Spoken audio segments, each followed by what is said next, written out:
wants to eat like a rock star? We do. We've got Linda Ronstadt's family recipe of meatball stew right here on the Moonshine Place Kitchen.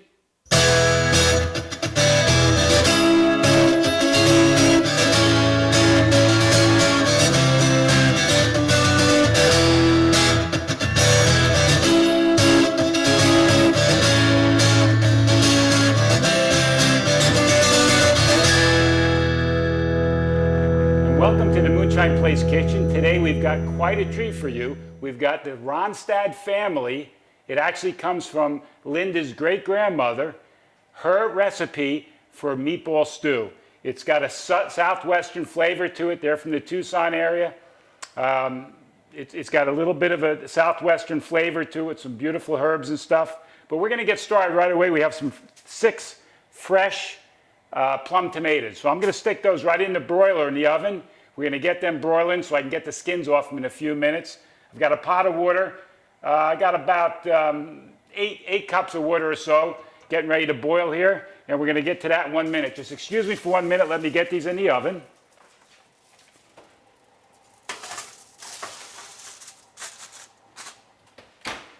All right. So we've got those in the oven. In the meantime, we're going to go ahead. And this water here is not quite boiling yet, but we're going to go ahead and put our carrots in. We've got about a pound of carrots, probably a little bit better than a pound, probably 2 pounds of cream and potatoes. I've got them cut in half, so we'll get them put in. And that'll start to boil down, so we're going to go ahead and let that cook down for a few minutes. With our potatoes and our carrots in the pot getting ready to boil up a little bit, it didn't take very long for our tomatoes to get the skins peeled off here in the oven. Let me grab them real quick. I'll get them out. Now this is very similar to roasting red pepper. If you're going to roast red pepper, which is really a beautiful thing, if you're going to make a red pepper vinaigrette or even add to an Italian dish or to a salad, it's a beautiful thing. But our tomatoes, the skin's peeled right off. It only takes a minute to do.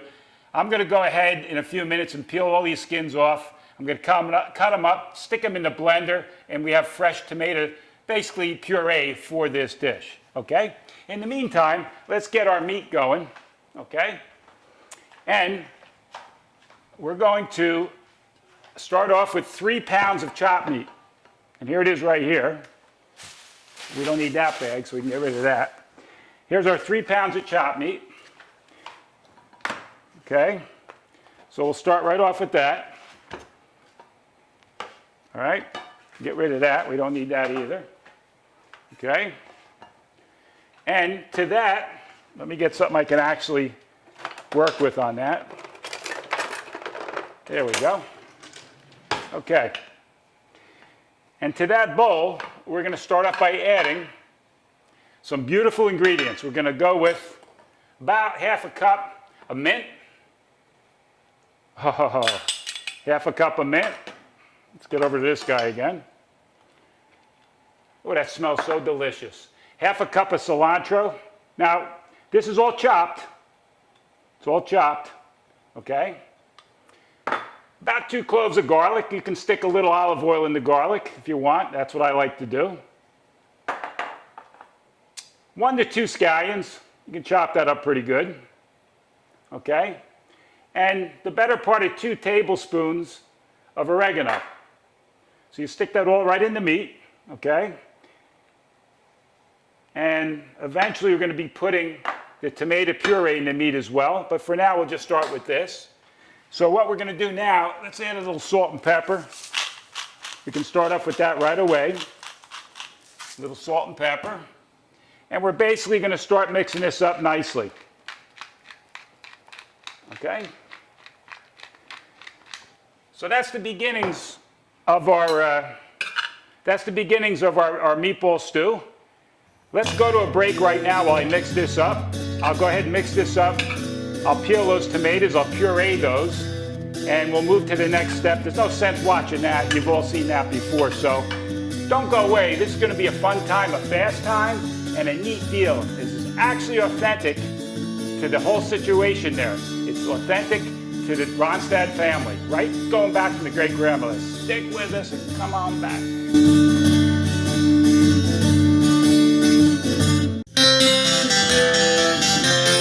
Linda Ronstadt's powerful voice, amazing stage presence, and sweetheart, girl-next-door demeanor paved the way for her banner career that lasted more than 6 decades. Whether it was rock, country, jazz, or classics, Linda continually rose to the top. From her humble beginnings in Tucson, Arizona, Linda was the third of 4 children of Gilbert and Ruth Ronstadt and was raised in a tight-knit family of both Mexican and German descent. It was her great-grandmother, Margarita, who developed this family dish of meatball stew. Linda has said that, "I loved having the meatballs at great-grandma's house. She would set an elegant table. The house would be fragrant with mint and cilantro. Such wonderful memories." Okay, welcome back, welcome back. And if you grew up like I did, 60s and 70s, and you were not a fan of Linda Ronstadt, then I don't know what to tell you. She was, without a doubt, I guess up there with Karen Carpenter and Hart, you know, and all these other top-of-the-line singers and entertainers. And really, Linda Ronstadt was just the epitome of the most beautiful Mexican-American entertainer you want to find. And well, anyway, I was a big fan, and everybody I knew was a big fan of hers. And she's been with some ill health lately, but, you know, we wish her the best. You know, we hate to see anybody get sick. We want to see everybody live a nice, long life. Getting back to the cooking. We've got the pureed tomatoes now. Now, you might ask, well, why don't we just use canned tomatoes? Sometimes we use canned tomatoes, sometimes we don't. If her great-grandmother liked to use fresh plum tomatoes to do it, I guess it's good enough for us. So in they go, okay? So what we're going to do is we're going to start sticking them in, all right? And then I got to get my hands in there and start kneading, okay? So let me get the spoon out of there. Actually, let me get rid of this so you can see. And here comes the fun part. Oh, you know? You got to start kneading. Now, the recipe does call for a little bit of extra olive oil if the meatballs don't stick together well enough.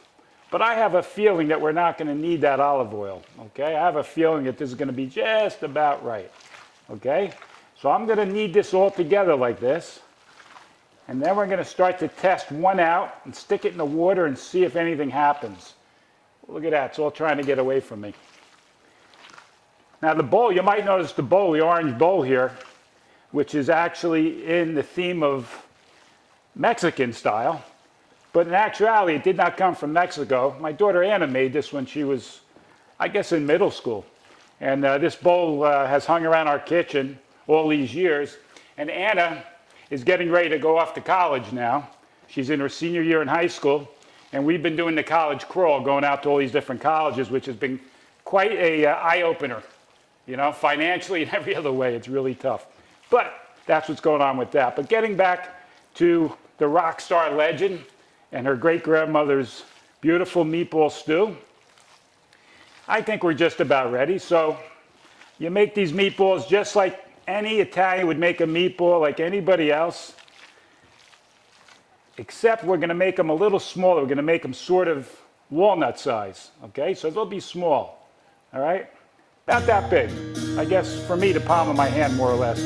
But make them about that big. So what we're going to do is let me get this one made and stuck in the water and see how it goes. And it works. Alrighty. So, without boring you with all this meatball making, it's going to take me a few minutes. We'll yield quite a few meatballs out of this. So it's going to take me a few minutes to get all this made and all this in the water. But that's okay. That's on my dime, not your dime. Come on back and join us right after this message. So I'm going to go back and forth between the cameras. There you are, there you are. We'll see you in a minute. Hang in there, folks.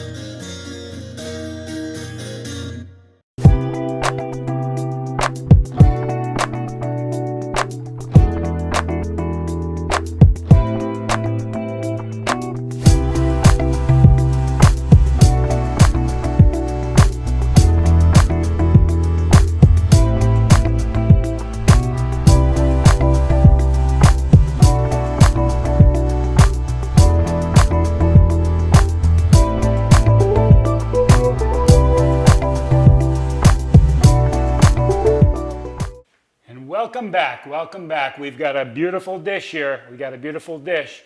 But before we finish it up, I want you to know a couple of basic things. I threw in a little basil, whole leaf basil right in there. Not a lot, a little bit. We got a couple here on the edge of the plate just for a little decoration. And we've got a couple of limes.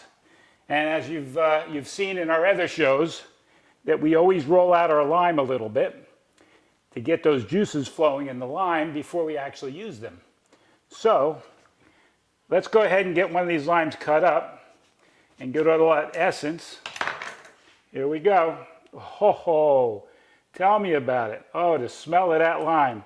The smell of that lime. Oh my, look at that.